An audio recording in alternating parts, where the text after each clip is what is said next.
Buenos días, buenas tardes, buenas noches, queridos hermanos. Me da mucho gusto hacerles la presentación de este pequeño detalle de la clase. Estamos acabando la parte del Génesis. Con su trabajo profundizaremos cada uno de los detalles importantes y para eso les pido que nos unamos en oración. Estamos reunidos en el nombre del Padre, del Hijo y del Espíritu Santo. Amén. Y oremos con la oración del estudiante según Santo Tomás de Aquino. Y digamos juntos: oh inefable Creador nuestro, altísimo principio y fuente verdadera de luz y sabiduría, dígnate infundir el rayo de tu claridad sobre las tinieblas de mi inteligencia, removiendo la doble oscuridad con la que nací, la del pecado y la ignorancia. Tú que haces elocuentes las lenguas de los pueblos y de los pequeños, instruye la mía e infunde en mis labios la gracia de tu bendición. Dame agudeza para entender, capacidad para retener, método y facilidad para atender, sutileza para interpretar y gracia abundante para hablar. Dame acierto al empezar, dirección al progresar y perfección al acabar. Oh Señor, Dios y hombre verdadero, que vives y reinas por los siglos de los siglos. Amén. Muy bien, queridos hermanos. Con su trabajo que revisaremos la semana que entra, podremos ya considerar terminada la parte del Génesis. Génesis, recordemos, el libro del Génesis es uno de los primeros libros que constituyen la Biblia,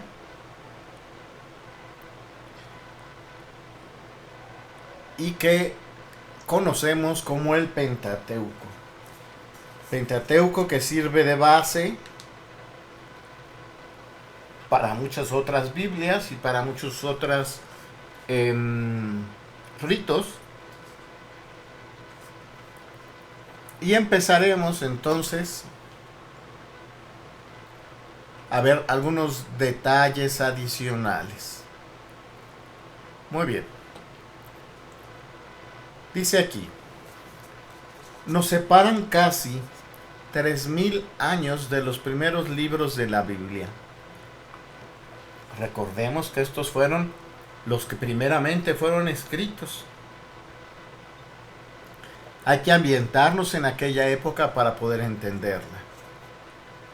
Existen dos peligros: uno por exceso, es decir, tratar de entender la Biblia tal cual como fue escrita, como los musulmanes piensan del Corán, que fue dictada al arcángel San Miguel, San Gabriel, al arcángel San Gabriel fue dictada directamente, y este arcángel San Gabriel se lo transmitió directamente a Mahoma. Entonces ellos dicen que la Biblia no necesita ningún tipo de interpretación, sino por sí sola el texto se explica. Nosotros sabemos que no. ¿Quién se acuerda de ustedes cuáles son las tres puntales de nuestra fe?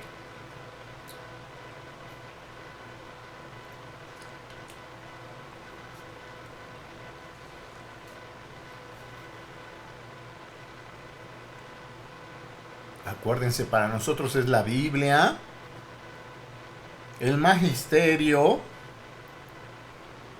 y la tradición. Haciendo la diferencia en la tradición, la que es tradición que decimos con mayúsculas, es decir, que proviene y está aceptada directamente por nuestro magisterio, que sí diferencia de la tradición con minúscula, que realmente es tradición o religiosidad popular. Muy bien. A través de sus metáforas y géneros literarios, y el otro por defecto, en la otra forma, es rechazar todo, porque se llena fantástico, colorido, imaginativo, que no se puede comprobar científicamente.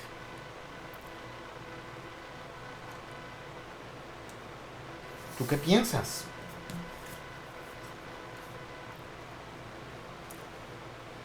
Lo que hemos quedado aquí, lo que hemos platicado, es realmente que nosotros sabemos que es un mensaje de Dios. Un mensaje de Dios que entre metáforas, parábolas, entre distintas formas de composición literaria, el Señor nos quiere dejar un mensaje que nos ayude a salvarnos.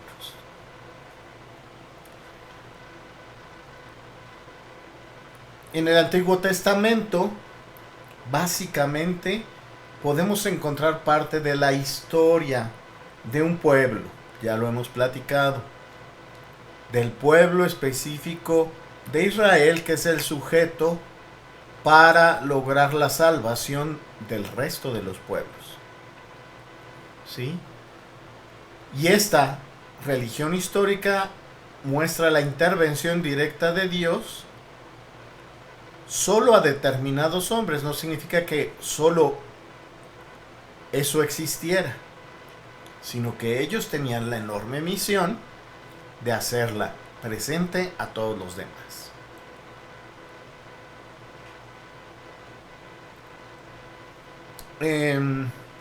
A todo esto le llamamos nosotros la ley.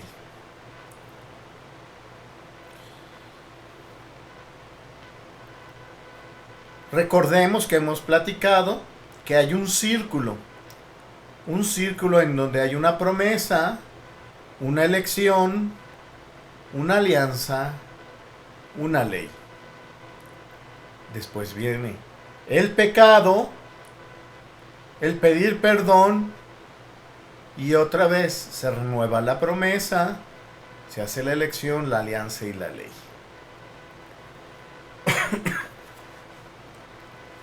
Técnicamente encontramos el testamento dividido en libros históricos, proféticos y doctrinales.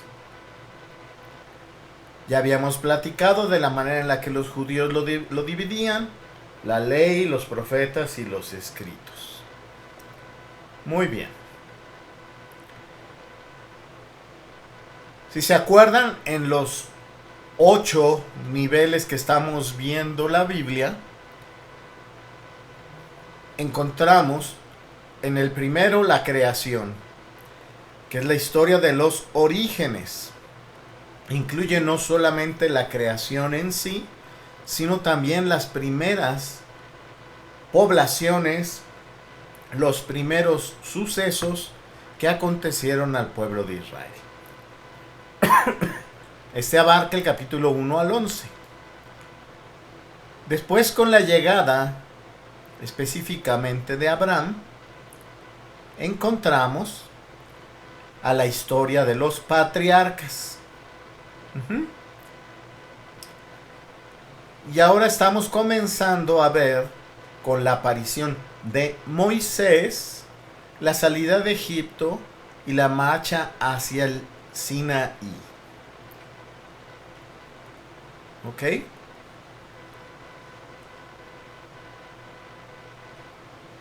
Propiamente eso se narra en el Éxodo, en los capítulos 1 al 18.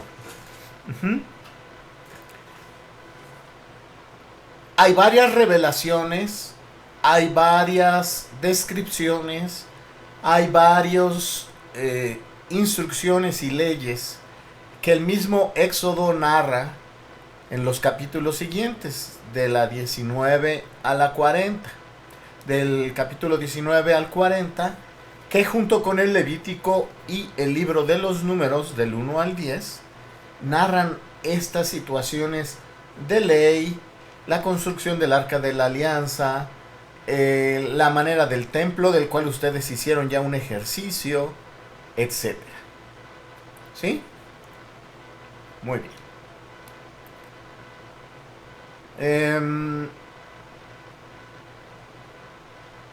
Cada uno de los libros, de los 5 libros, recordemos que el Pentateuco son 5 libros,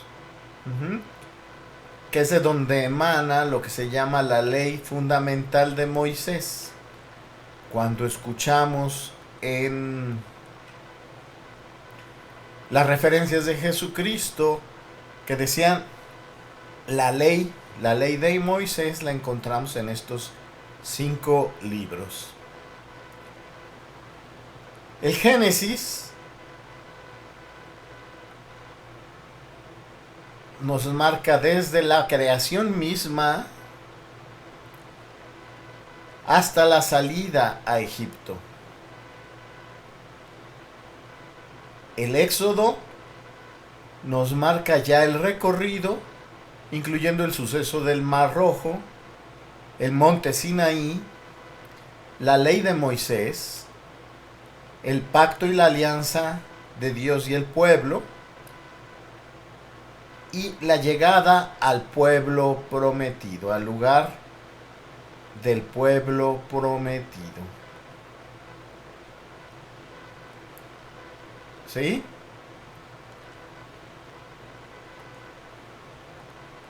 Muy bien.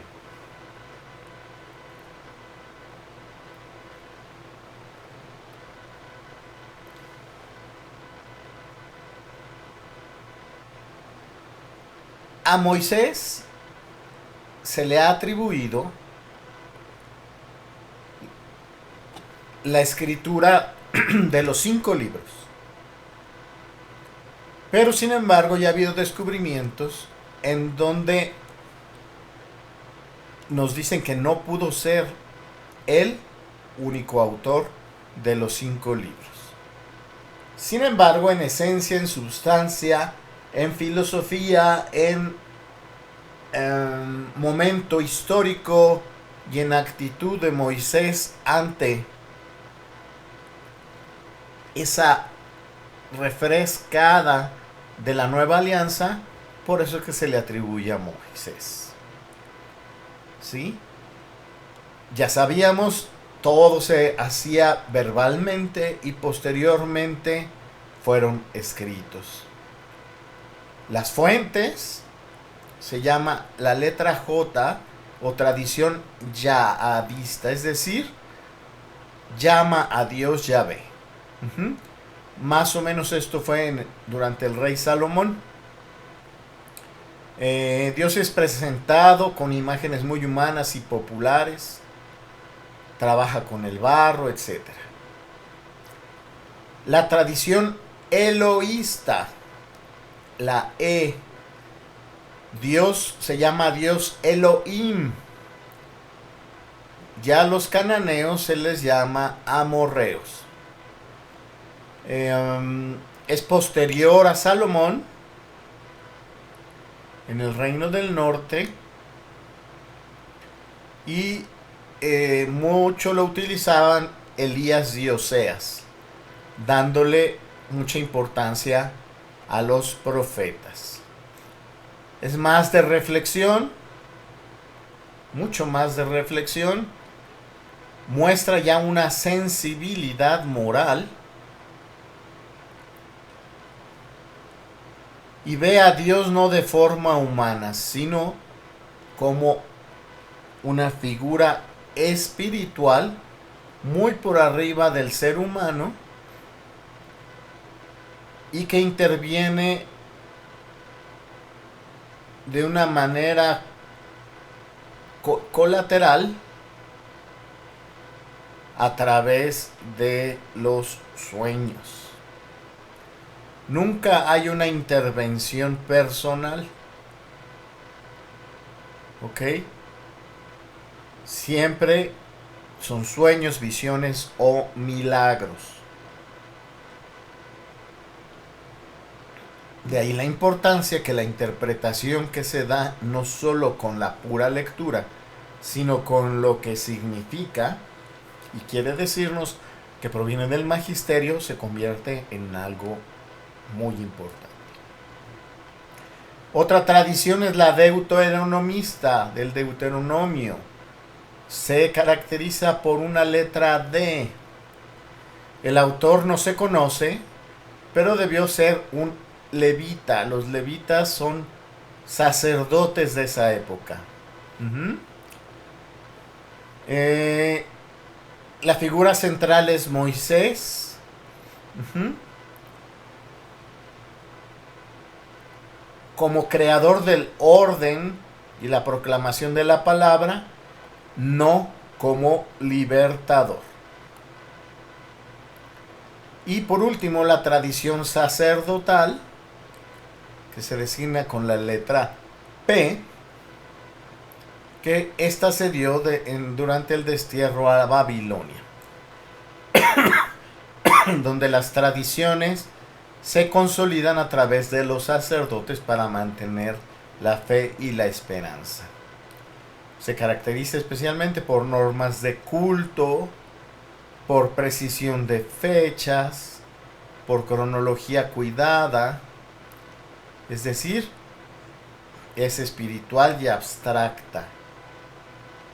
Espíritu, palabra, etc. Los grandes temas que encontramos en el Pentateuco: ¿quién creó al hombre? ¿Cuándo tuvo el pueblo de Israel conciencia de ser el pueblo elegido? ¿Cómo debe regirse la comunidad de Israel?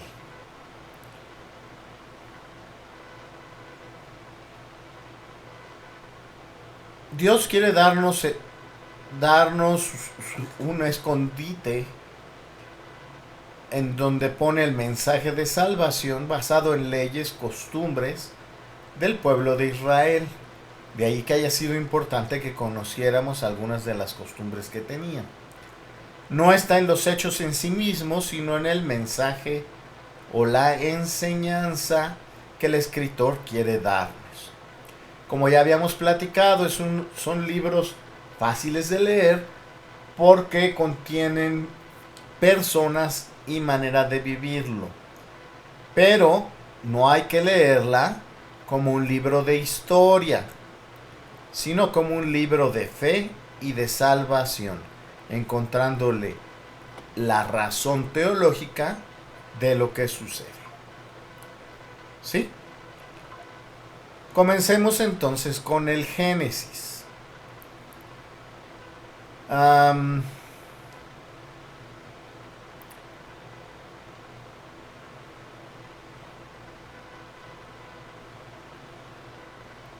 En el Génesis nos da una respuesta del por qué y para qué de las cosas que pasaron en relación con la amistad, con esa acción de Dios que trata de hacer funcionar al pueblo de Israel conforme su plan divino.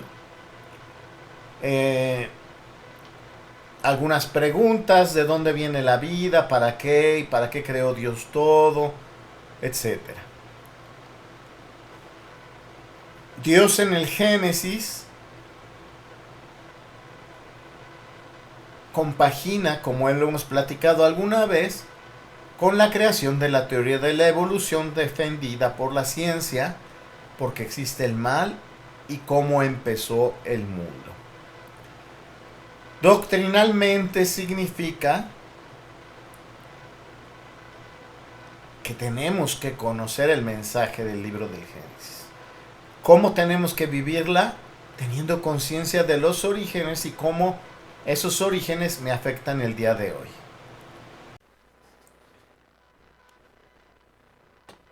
Ok.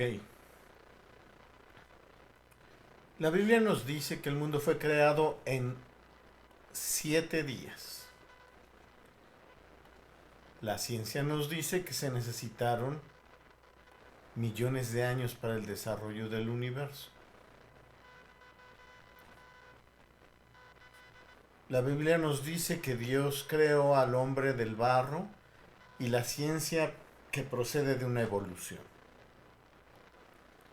¿Ok? ¿Qué piensan ustedes? ¿Se contradice una cosa con la otra o puede compaginarse?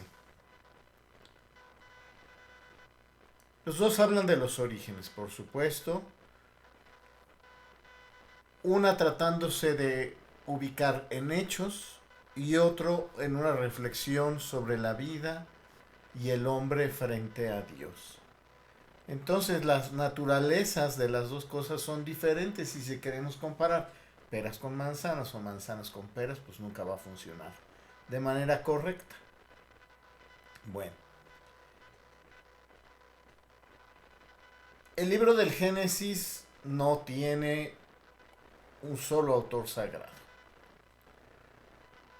Viene de tradiciones orales populares y de las fuentes diferentes de tradiciones yavista, eloísta y sacerdotal, de las que ya platicamos hace un rato.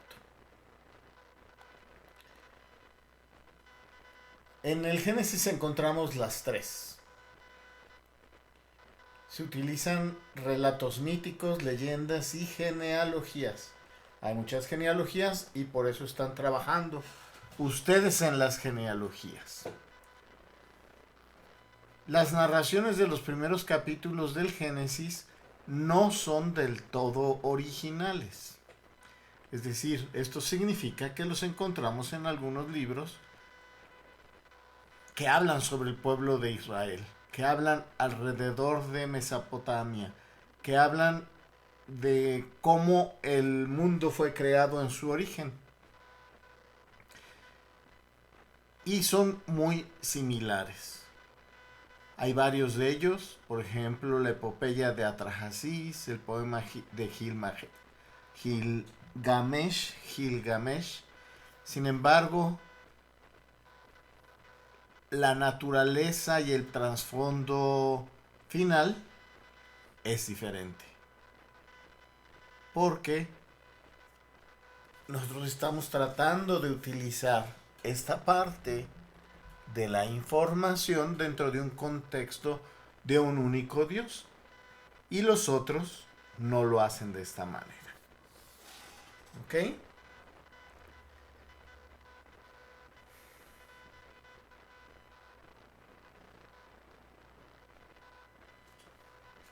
El Génesis entonces es original y único, no en la forma literaria, sino en el mensaje que viene contenido, lo que significa que dice ahí. Hay dos grandes partes, de los cuales ya vieron los videos. Capítulo 1 a 3, la creación. 4 y 5, Caín y Abel, el progreso del mal y de la humanidad. 6 y 7, el diluvio universal. Y el capítulo 11, la Torre de Babel, que ya todos deben de haber estado atentos y ya lo leyeron, ya lo platicamos en las sesiones anteriores, etc. Después viene la parte de la prehistoria del pueblo de Israel, los postdiluvianos. Y encontramos la vida de Abraham, la vida de Isaac, la vida de Jacob y la vida de José, sobre la cual están trabajando para hacer su exposición en 15 días. ¿Ok? En la primera parte, del 1 al 11, habla específicamente sobre Dios. Un Dios que es eterno. Un Dios que es trascendente. Único y verdadero. Que Él es el creador del universo. Lleno de poder y majestad y lleno de bondad. Habla también sobre el hombre, creado a imagen y semejanza de Dios,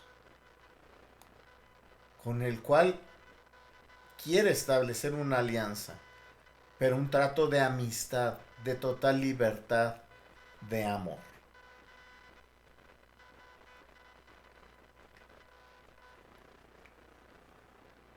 El hombre es dueño del mundo más que dueño como administrador, porque organiza y disfruta de las cosas. ¿Sí? Pero necesita cuidar esas leyes, esas acciones que Dios pone al servicio del hombre para que pueda caminar delante de sus necesidades, satisfacer todo aquello que requiere, pero siempre respetando su origen, que es divino. El hombre es responsable de sí mismo, ahí está el libre albedrío. No es Dios que impone al hombre, sino es el hombre que sigue el camino de Dios por amor. Puede escoger, por tanto, el bien o el mal, acercarse a Dios o vivir lejos de Él. Y aunque el mal y el pecado, como ya lo vimos, es una contradicción por esencia y por naturaleza, lo puede hacer. Solo puede salvarse a través de la comunidad. El enseñar las verdades del mundo a los demás, verbalmente si es necesario, pero especialmente a través de sus acciones, es parte de su función, parte de su crecimiento, parte de su educación, como hemos platicado, que es la expulsión del paraíso.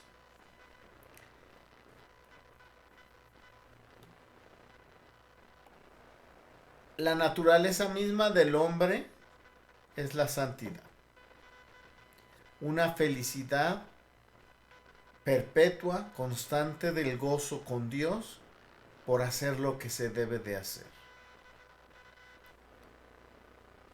Sin embargo, esta dignidad que ya tiene por naturaleza, la rompemos por falta de fuerza de voluntad. La soberbia y la desobediencia son los principales problemas. No solo contra Dios, sino contra el plan que el mismo Dios ha marcado. Por tanto, cuando decide alejarse de ello por soberbia y desobediencia, lo que hace es ir contra el plan de Dios.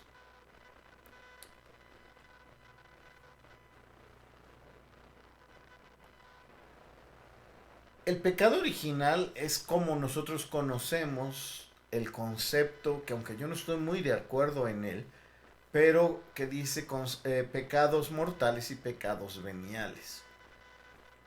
Y no estoy muy de acuerdo con él porque le damos poca importancia a los veniales y demasiada importancia a los mortales. Cuando la diferenciación es medio gris. Se le dice generalmente a los pecados que son mortales cuando ese pecado origina otros pecados alrededor de él y genera una serie de consecuencias que no se pueden evitar.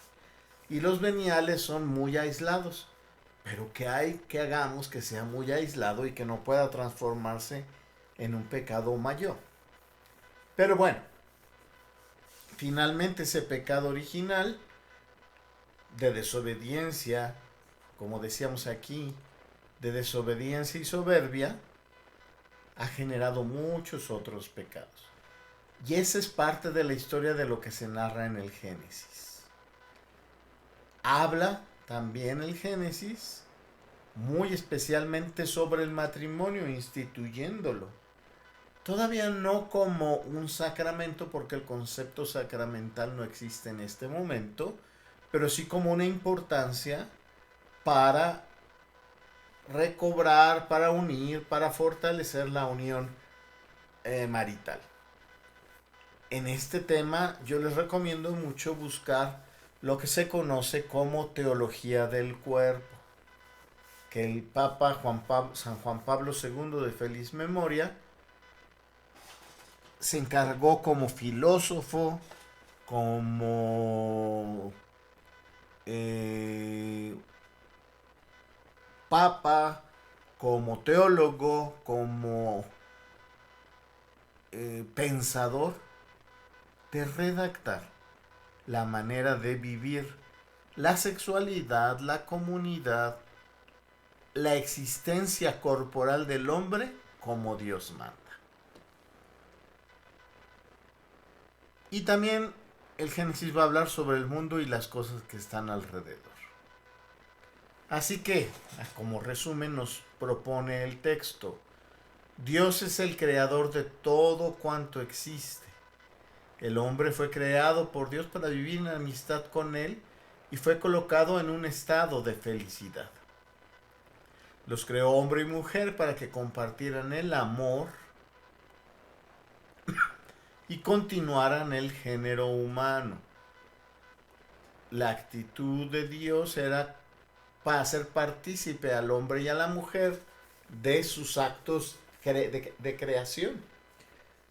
Participación no única y no individual y no aislada, sino a través de Dios. ¿Ok? Entró el pecado por soberbia y de ahí vino el dolor, la muerte y las inclinaciones malas para llevarlas en el corazón. Muy bien, hasta aquí vamos a dejarlo el día de hoy. Para la semana que entra les voy a dar otro material parecido, solamente basados en este texto, para acabar de redondear la parte del Génesis. Hagamos nuestra oración final. Estamos reunidos en el nombre del Padre, del Hijo y del Espíritu Santo. Señor, te damos gracias y pedimos tus dones y tu misericordia para nosotros y nuestras familias. Permítenos, Señor, ser fieles servidores de tu misterio y fieles y vivos testigos de tu amor. Que podamos transmitirlo a todos los que nos rodean, a todos los que especialmente queremos, y que con ellos compartamos ese gran don. Todo esto te lo pedimos en el nombre de Jesucristo nuestro Señor.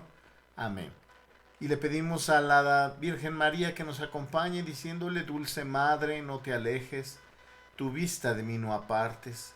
Ven conmigo a todas partes y solo nunca me dejes. Ya que tanto nos proteges como verdadera Madre, cúbrenos con tu manto y haz que nos bendiga el Padre, el Hijo y el Espíritu Santo. Amén. Nos vemos pronto, hermanos. Cuídense mucho. Dios les acompañe.